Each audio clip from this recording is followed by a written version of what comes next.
Can you guess what we're going to talk about today? Good evening and welcome back to JUDVENTURES. Now, we've had the opportunity today to visit an attraction that we've been desperate to visit since the back end of last year when it first opened, and that is the UK's very first Museum of Horrors. Nestled in the heart of Fenton, Stoke-on-Trent, this eerie haven promises an unforgettable experience, and boy oh boy did it deliver. On our first trip to the Museum of Horrors, we opted today to take the daily guided tours because they do offer multiple experiences, but for us first time we wanted to just go through the museum and experience what they had to offer. Now, as usual, I do apologise, I am going to be looking back and forth at the screen just because I've made notes about my experience today. I want to keep it succinct and to the point, and as usual I could wander off waffling on for hours. This review was going to be, and is, quite a difficult review because one, you can't film in the attraction, and quite rightly so, and two, this is an attraction that's going to benefit from you guys going in completely blind. If we tell you everything that's going on in the attraction and in the museum, everything that you're going to see, it's only going to take away from the hard work that the team has put in at the Museum of Horrors, and that's not something that we'd be particularly happy doing.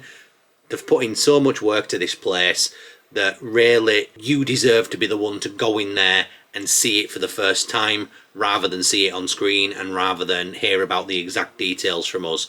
I've taken a few details from the website. I did speak with the hosts down there today. If it's on the website and it's in the public domain already, they're happy for me to talk about it, and I'll talk about my experience that I had there today without actually trying to give away a lot of what you're going to experience.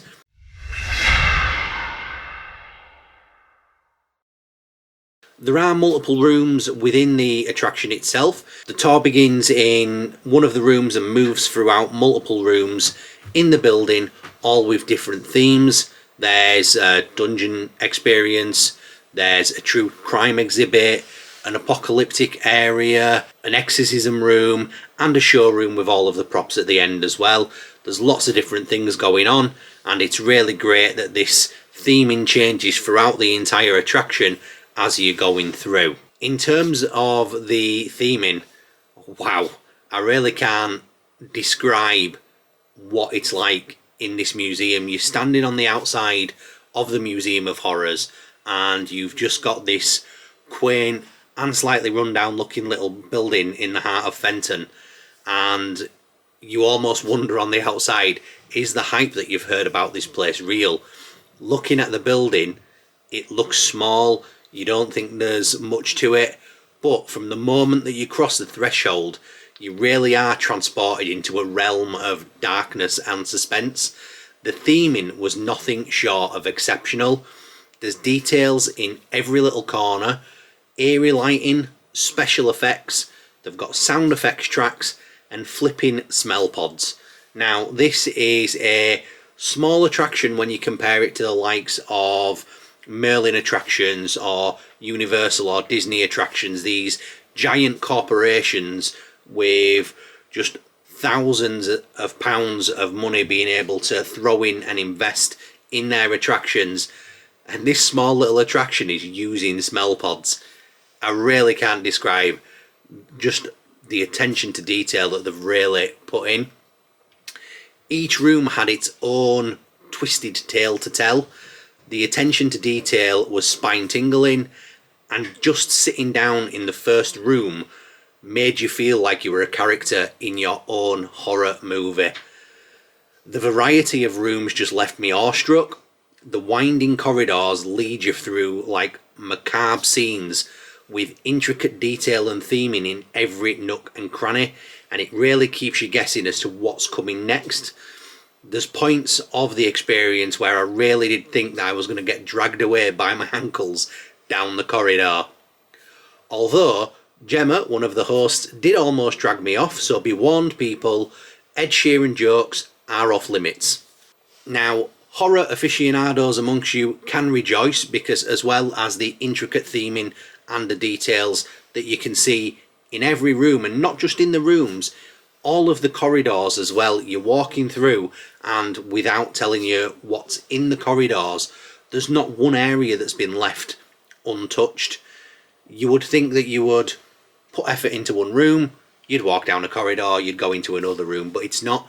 Even the walk through the corridors between each of the areas is an experience in itself. It really is, when you step through that front door, like being transported into a different world. But the Museum of Horrors does exactly what it says on the tin. It is a museum, and it has an impressive collection of screen-used horror props, as well as artifacts from real-life true crime cases. And those true crime case items really do make you feel a shiver down your spine. The items on display just carry the essence of terror. Knowing that such despicable and terrifying humans have come into contact with some of these items that are on display brings home that, despite horror being a bit of escapism for some people like myself and the wife, that for some people it's not a bit of escapism. For some people it really is a very real memory of a life-changing and sometimes life-ending experience. And when you're there looking at these items that have been used or touched or are in some way connected to these real life tragedies, you really do get a pit in your stomach. It's quite this awful feeling. I liken it to being at Auschwitz, where although it's such terrible and horrible things that have happened, unimaginable things that you really don't wish to ever happen again, there's something awe-striking about the items that you see in knowing just what's happened in the world with these items and stuff. It really is. It's hard to describe. It's not a bad feeling, but it's just a feeling that you get knowing what horrors have been so close to these things, not on screen but in real life. And then, as well as obviously the true crime stuff, you have the actual screen used props, which are abundant and absolutely brilliant. Some are even one of a kind items that you're not going to find anywhere else, only in the museum. And it just goes to show the hard work gone into sourcing some of these items. It really does, the work going into getting hold of some of these really does need to be commended, because they are truly unique and wonderful pieces that are on display in this museum. We were lucky enough throughout the whole tour to, we had the tour to ourselves, so I don't know whether that allowed us a bit of extra time in there, but the whole experience was really good. It lasted around 2 hours, and it meant that we had the undivided attention of the hosts and owners, Gemma and Craig, and boy oh boy, what hosts they were. Their passion for horror and for the museum was contagious. They shared anecdotes and information about all of the items and exhibits that were on show, answered any questions, and had a boatload of fun with us as well. It sounds corny, but we actually went into the attraction to visit an attraction, and when we walked out, we felt like we were walking out and we'd just been to a friend's house to have a brew, share in our shared love of horror, take the mick out of each other, and just have a great time. You really couldn't ask for a bunch of better hosts at an experience like this, and we really do want to wish them all the best with this attraction. We just want it to be a massive success for them.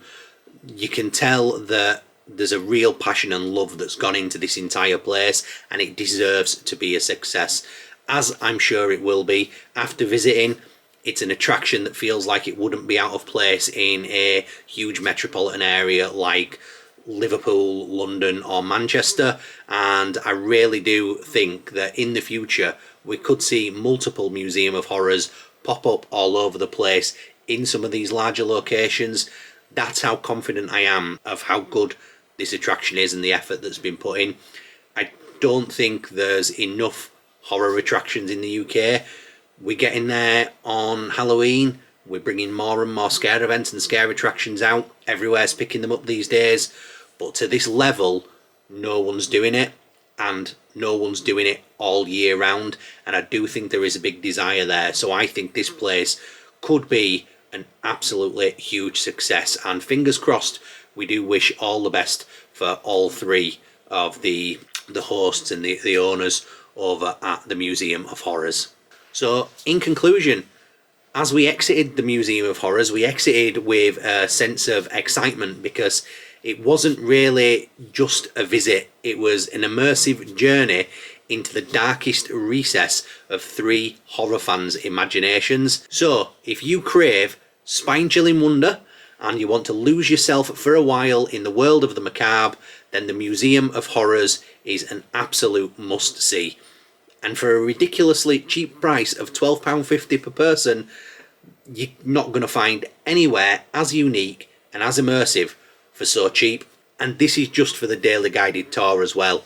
For the braver amongst us, there is an actor-led experience as well as an extreme actor-led experience at the museum as well. Both will push you to your limits and immerse you into your very own horror movie. But be warned, it isn't your standard scare maze, and it's certainly not for the faint-hearted. We haven't been there yet, but we are looking to book on as soon as we can, and as soon as Gemma forgets that she wants to kill me, but we really can't wait. So guys, venture forth, Stoke-on-Trent awaits, the Museum of Horror beckons. Please don't forget to like, don't forget to subscribe, and leave a comment down below if you guys have been lucky enough to attend the Museum of Horrors, either for the daily guided tour or the actor-led experience. We'd love to hear your thoughts and your experiences there. With that being said, hit the credits.